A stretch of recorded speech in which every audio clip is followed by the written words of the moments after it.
Guys of Reddit, what is something you want girls to know about you? If I'm acting awkward around you, it's not a crush, I just can't for the life of me remember your name. Sometimes, I will literally be thinking of nothing. Sweet God, those are moments of bliss. Huh, what are you thinking about, honey? Him, Great Danes run at a speed of about 40 miles per hour, but Scooby and Shaggy always run side by side. Does that make Shaggy the fastest man on earth? Or maybe Scooby just ran slower than he could, because he didn't want to leave his best friend behind. Cuddles are good. Cuddles and cheek kisses. And I like spooning, of course, but if the girl wants to hold me and be my jetpack, that's nice too. Yes, I do feel like a jetpack.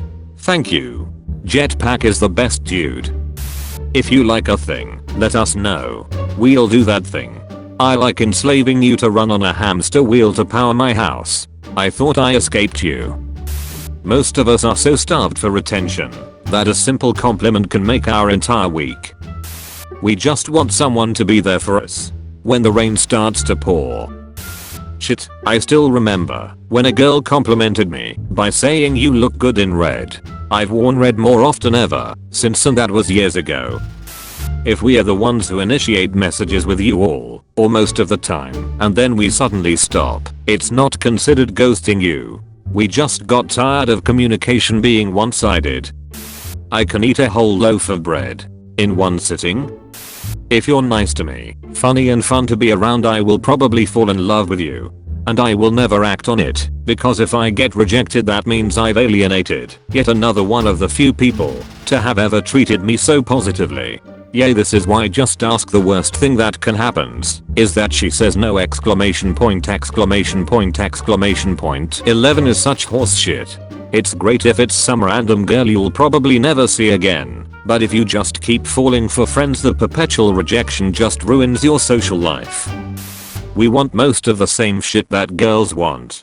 We want someone to hug, to cuddle, to give us affection, to compliment us, to surprise us, to send us good morning texts, tell them they love us constantly. Please, please, please, please, please, don't wake up your teenage son by ripping off the covers. Morning wood is bad enough as is. Happened to me as a kid. Woke up with my eyes still closed, rock hard boner sticking through the little boxer slot. Went to tuck it back, in the exact moment someone ripped the blanket off me, they threw the blanket back over me, and I never saw or asked who it was. It haunts me. If we are staring at something and you ask what are you looking at, and we respond with nothing, it's probably because we were zoning out. My wife asks me that all the time. I'm deep in thought, thinking dumb stuff like, what if I had central legs, would it change a lot in my life? She thinks I'm all deep in shit. It is not always about sex. Sometimes it's about those beans. I've been thinking about those beans. When I ask are you okay, and you're clearly not, I'm not trying to be insensitive, I'm just not a mind reader. I just started doing with women what I would do to a guy friend. I say you look like shit, what's up? It's not effective. You clearly have to work on the what's up part. Talk directly. Dropping hints is a thing of the past. Use your words. Edit 1. I understand RIP inbox. Thanks for all the comments. Best advices, both direct and hinting, have a chance of rejection and a chance of acceptance. Hinting has a very high chance of going unnoticed. Hinting also takes a while. In the end, if it works for you, go for it. If not, try something new. Best of luck. As a guy, I can say that I will never understand any hints. You have to tell me what you want and how you're feeling. Seeing you in your ugliest comfy pajamas was much more reassuring than any frilly lingerie. Whenever my girlfriend puts her stuffy pajamas on, I just wanna hug and kiss her to death. She looks so adorable and cuddly like that. It's cliched, but there's seriously nothing more hot than PJs, an old shirt, and your hair in that messy bun thing. You aren't wrong, but there is two kinds of comfy clothes. What you are describing is still a formulated look. A lot of girls have a comfy look that you will never see because of how messy and unsexy it is. I'm a woman, and I endorse this message. My mother raped me and my brother. I know many men who were sexually abused by women and had healthy sexual normalcy stolen from them. When women downplay, deny, question, or compare this suffering to their own, it is utterly devastating to me. Never once has a woman just said to me, oh, that was wrong, and it shouldn't have happened. Not once in my life, and I'm 45. No, they always question that it could even happen and call for me to explain details and attest to the veracity of my experience, or simply tell me it's irrelevant because women suffer worse. Think about this. Jesus, darker answer I've seen, but I agree. I hate how male rape is perceived as not as bad or sometimes even a joke. I'm really sorry you go through that, my guy. I'm sorry, but my glasses are not for sale. Dude, same. I also had a chick say she wanted to have an affair with your hair. IDK what it means, but I didn't want her getting behind me. I want to be touched. Nothing sexual caressy, but a surprise hug or fingers through my hair makes me feel loved. Even if I flinch or reflexively shy away, don't be discouraged from doing it again, because deep down I want nothing more than to feel you close to me.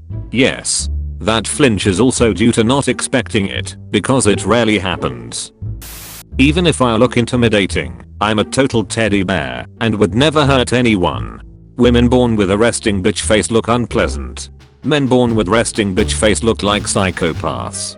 As guy with down arching eyebrows, I felt this in my soul. I used to have long hair, wore band tees and leather jackets, and generally looked like a metalhead. Cause I was. I still am, but I was then too. People thought that I looked intimidating. Employed would follow me in stores. But I'm super gentle and wouldn't do anything wrong or out of malice. I love cute things, love stories, and fluffy animals.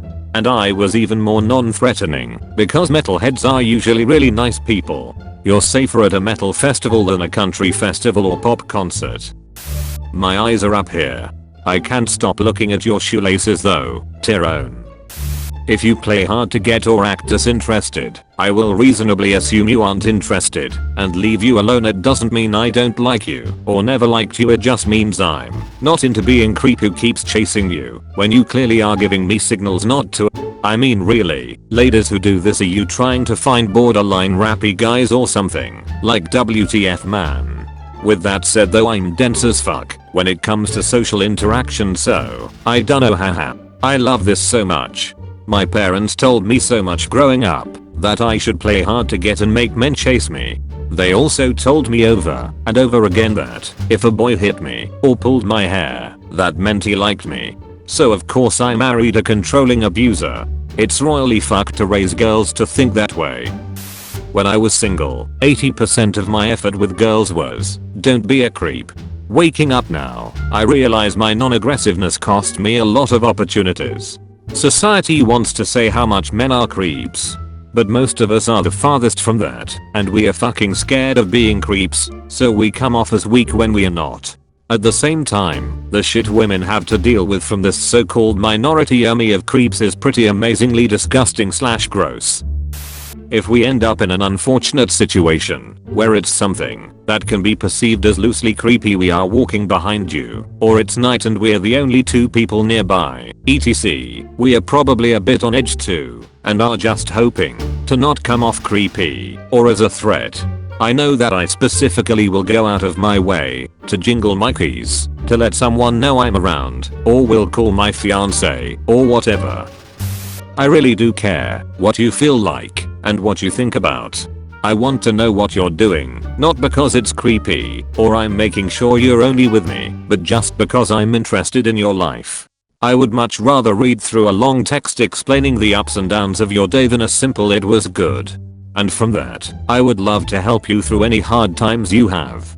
Sure, it might make me sad that the person I care about most is having it rough, but I would much rather know and talk about it than let you suffer in silence. Edit. Sorry for being that guy that edits the comment, but seriously thank all of you for your compliments. I seriously needed that in my life. I've been feeling terrible about who I'm for a really long time now, but right now I seriously feel like I'm actually happy with myself. I really can't thank any of you enough. I don't even know how to handle all of this. Also, if I respond with "it was good," it doesn't mean I'm closing myself off to you. It means literally nothing happened today that was worth the retelling. So instead of talking about how Karen annoyed me with her incredible lack of Excel skills, let's go do/watch something together. Actually, I take it back. I would absolutely rant about Karen for a full hour, if you allow me. Thanks for watching. If you don't subscribe to me, I will hurt myself sad face JK lol. Comment this video to become the first king commenter ever.